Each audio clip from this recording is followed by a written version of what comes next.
Well, gentlemen, thank you for meeting me here tonight.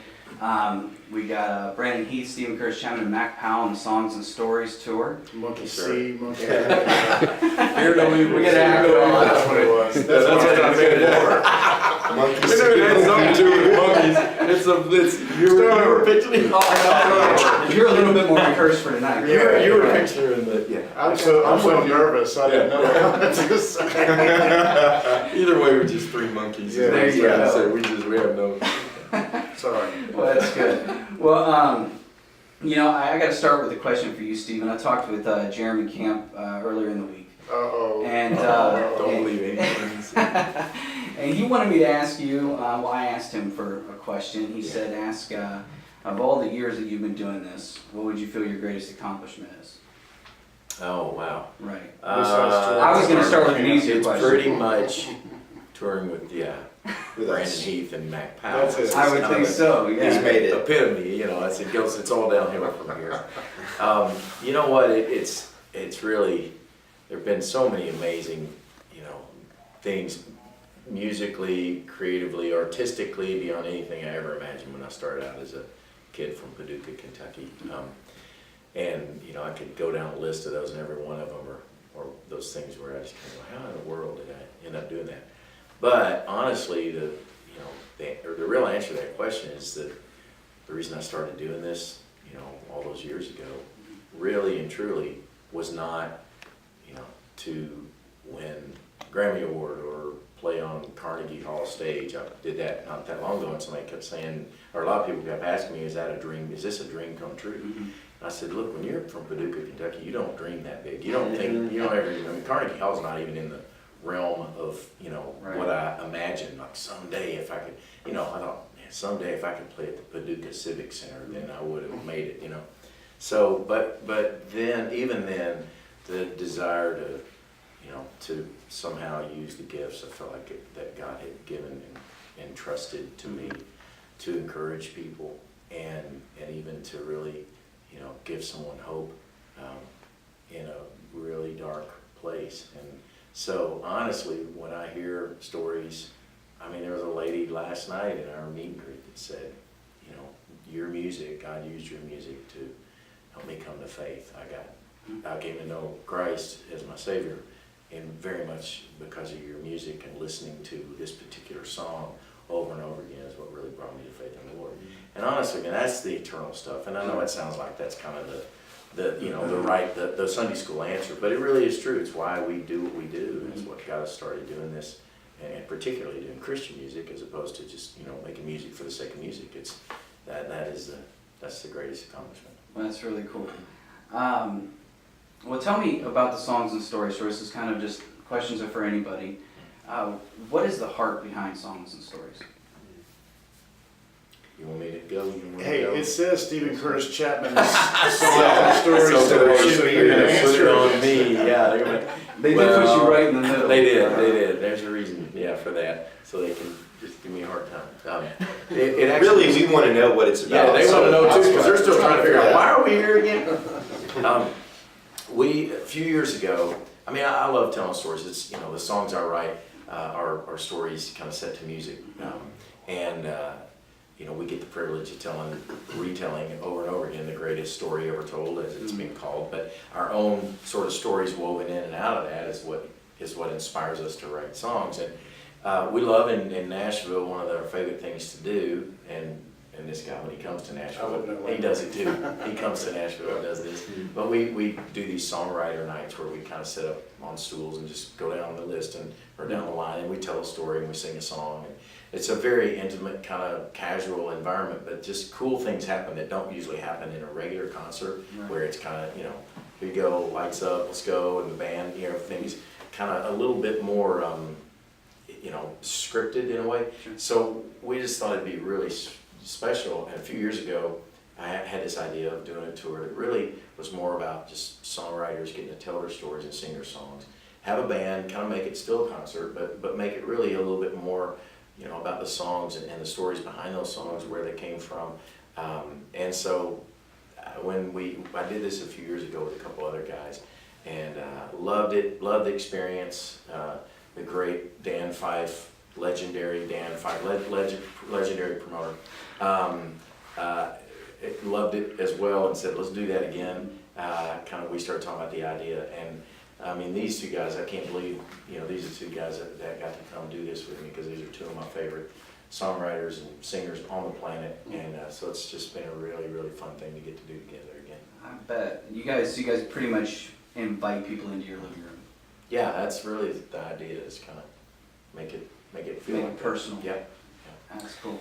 Yeah, I was saying last night, I remember sitting in a sound booth when I thought maybe I was a good sound engineer, and listening to their records. I was working at a summer camp, and his record, Great Expectations. Was that the name of the record? No, That was the that was first on track. that was on Speechless. Speechless. Yeah, where every song was a number one record.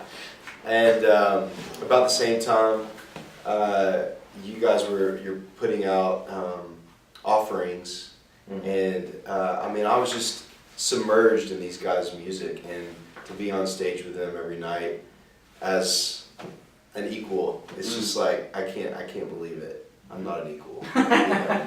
I'm just good with harmonies. That's why they invited me. He is really good with harmony. But no, that was it's an added bonus we didn't know. we kind of mess, we make fun of each other a little bit on stage, and and then we give each other high fives and talk about how we've been affected by each other. So it's really kind of cool, I think, for the audience to see that, to see us be a little candid about not only the stories behind our songs, but even just to see three friends on stage. Want to see you be people. Yeah. And it's easier to relate to somebody's testimony when you know that they're on your level still. You even talked about being, not feeling equal, right? And now being on that stage, you're like, I'm kind of here, So it's something like that too, I'm sure, for them out there to be able to witness you guys just relating and talking and telling about who God is to you and why. You talked about listening to their albums, and I think you guys all sing each other's songs, don't you? Is there a song that you've enjoyed singing on this tour so far? I know it's only a second date, or one that you're looking forward to singing? Well, we do. I love, Mac and I were talking about this last night, I love doing harmonies, just singing kind of background. So the fact that I could just lend my voice to one of his multiple huge songs, but really not just how successful they were, but what an impact they made on people's lives, including mine. The fact that I'm up there singing. I mean, I love singing. There's this song that I sang for a wedding last year. What is it? Only one and only you. Yeah, only one and only you. One and only. That's a long I'm time. trying to make it as confusing as possible. Yes. But just having him there at the piano, and it's amazing. Also, when I'm singing my own songs and you're over there singing along, it's cool. It is a lot of fun. It's, when you go and you do your own tours, you do those songs over and over, you know what you're doing, and it seems like for us, every night's different. Mm-hmm. So especially for me, because I'm trying to find the harmony part, so it's different every night. But I don't know, there's just something about it that's I hope it's not the last time that we get to do this, because it's something special. At least it is for me. I know that. Every night's different, but you are wearing the same outfit you were. Same shirt every night, and we'll continue Which to is wear it. it's a snap. If it ain't broke. Yeah, that's right, buddy. Don't mess with it.